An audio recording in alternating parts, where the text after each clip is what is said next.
Tapping వ్యవహారంలో రాధాకిషన్ రావు gang అక్రమాలు భారీగా బయట నియోజకవర్గాల ఉప ఎన్నికల్లో విపక్ష నేతల డబ్బును రాధాకిషన్ గ్యాంగ్ పట్టుకుంది. ఫోన్ ట్యాపింగ్ చేసి డబ్బు ఎక్కడి నుంచి ఎక్కడికి వెళ్తుందనేది తెలుసుకుని ప్రణీత్ రావు ఇచ్చిన సమాచారంతో పోలీసులను పంపి డబ్బు పట్టుకుంది. 3 ఉప ఎన్నికల సందర్భంగా మొత్తం 9 సార్లు ఇలాగే డబ్బు స్వాధీనం చేసుకుంది.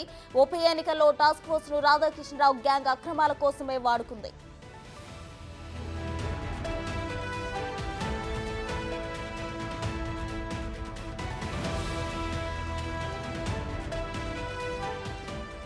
డబ్బుకు సంబంధించిన ప్రతి విషయాన్ని రాధాకిషన్ టీం ప్రభాకర్ రావుకు చేరవేసింది. ఆయన ఆదేశాలతో విపక్ష నేతల డబ్బును రాధాకిషన్ టీం వెంటాడి పట్టుకుంది. 2018 ఎన్నికల్లో శర్లింగంపల్లి టీడీపీ అభ్యర్థి ఆనంద్ ప్రసాద్ కు చెందిన 70 లక్షల రూపాయలు, 2020 దుబ్బాక ఉప ఎన్నికల సమయంలో బేగంపేట దగ్గర ₹1 కోటి స్వాధీనం చేసుకున్నారు. ఆ డబ్బు దుబ్బాక బీజేపీ అభ్యర్థి రఘునందన్ రావు బంధువుకు చెందిన చిట్ ఫండ్ కంపెనీగా నిర్ధారణ అయింది.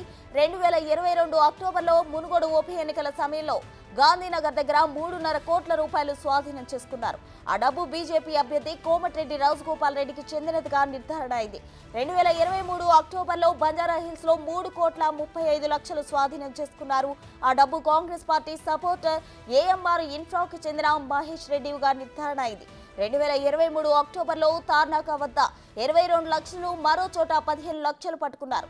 అదే నెలలో హిమాయత్ నగర్ లో నుంచి 49 లక్షలు, భవానీ నగర్ లో ముస్తఫ్ ఖాన్ నుంచి ₹1 కోటి స్వాధీనం చేసుకున్నారు.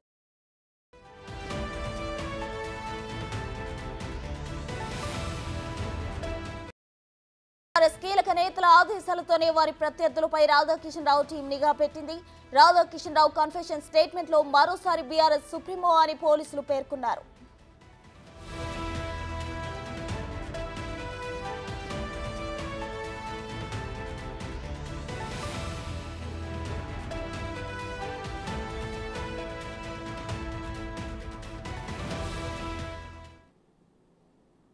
మరిన్ని వివరాలు మా ప్రతినిధి సురేష్ అందిస్తారు. సురేష్, చెప్పండి. అయితే ఇప్పటివరకు పోలీసులు పట్టుకున్న ధనంలో ఎక్కువ మొత్తం అయితే కాంగ్రెస్ నేతల డబ్బునే పట్టుకున్నారు. ఏంటి అప్డేట్స్?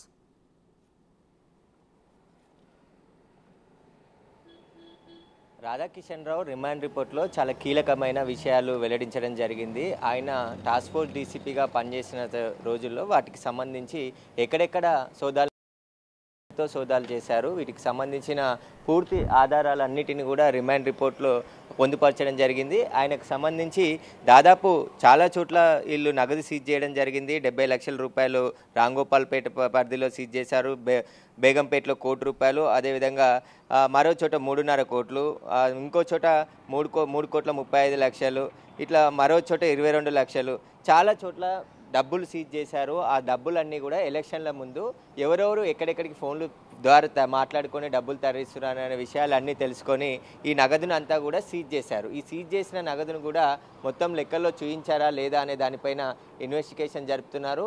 ఈ కోణం ఒకవైపు అయితే, మరో కోణంలో వీళ్ళకి కావాల్సిన డబ్బులు, బీఆర్ఎస్ పార్టీకి సంబంధించిన డబ్బులన్నిటిని కూడా టాస్క్ ఫోర్స్ వాహనాల్లో తరలించినట్టు రిమాండ్ రిపోర్ట్లో పేర్కొనడం జరిగింది. సెంట్రల్ జోన్ ఎస్ఐకి ఈ బాధ్యత అప్పచెప్పి ఎస్కాట్ వాహనాలు అందించి ఈ డబ్బును అంటూ కూడా తరలించారు. ఎమ్మెల్సీ వెంకట్రామరెడ్డి ఇంటికి సమీపంలోనే ఉన్న ఒక వ్యక్తి దగ్గర నుంచి డబ్బులు తీసుకొని నేరుగా సికింద్రాబాద్లో ఉన్న మరో వ్యక్తికి డబ్బులు ఇచ్చినట్టు గుర్తించడం జరిగింది. దీనికి సంబంధించిన దర్యాప్తులో అన్ని విషయాలు కూడా రాధాకిషన్ రావు ఒప్పుకున్నట్టు తెలుస్తుంది. అయితే ఈ సికింద్రాబాద్లో మాజీ పోలీస్ అధికారి దివ్యచరణ్ రావుకు సంబంధించి డబ్బులు అందించారు. ఆ డబ్బులని ఎవరికి మళ్ళీ తిరిగి చెల్లించారనే దానిపైన కూడా దర్యాప్తు కొనసాగుతుంది. ఒక 4 నుంచి 6 కోట్ల రూపాయలు ఒక ఎస్ఐ ద్వారానే బీఆర్ఎస్ పార్టీకి సంబంధించిన డబ్బులు పోలీస్ వాహనాల్లో తరలించినట్టు గుర్తించారు. ఇటు అదే టైంలో ప్రతిపక్ష నాయకులైనటువంటి బీజేపీ, కాంగ్రెస్ పార్టీకి చెందిన నాయకుల డబ్బులను కూడా సీజ్ చేస్తున్నారు. అంటే ఒకవైపేమో బీఆర్ఎస్ పార్టీకి సంబంధించిన డబ్బులు పోలీసు వాహనాల్లో తరలిస్తూ, ప్రతిపక్ష నాయకులకు సంబంధించిన డబ్బులనేమో సీజ్ చేసి ఇటు పోలీసులు మీడియాకి అందించడం, వాటికి సంబంధించిన వివరాలు వెల్లడించడం చేశారు. అంటే ఇటు బీఆర్ఎస్ పార్టీకి సంబంధించిన డబ్బులు ఎక్కడా కూడా పోలీసులు రైడ్ చేయకుండా ఒక ఎస్కాట్ వెహికల్ పెట్టి టాస్క్ ఫోర్స్ ఎస్ఐని ఇక నియమించి ఆయన ద్వారా ఈ డబ్బులన్నీ కూడా తరలించినట్టు రాధాకిషన్ రావు జరిగింది. పెద్ద మొత్తంలో సికింద్రాబాద్లో ఒక మాజీ ఎస్పీకి అందించి ఆయన ద్వారా క్యాండిడేట్లకి ఈ డబ్బులు అందించినట్టు కూడా గుర్తించడం జరిగింది. రిమాండ్ రిపోర్ట్లో చాలా కీలకమైన విషయాలను కూడా వెల్లడించారు పోలీసులు.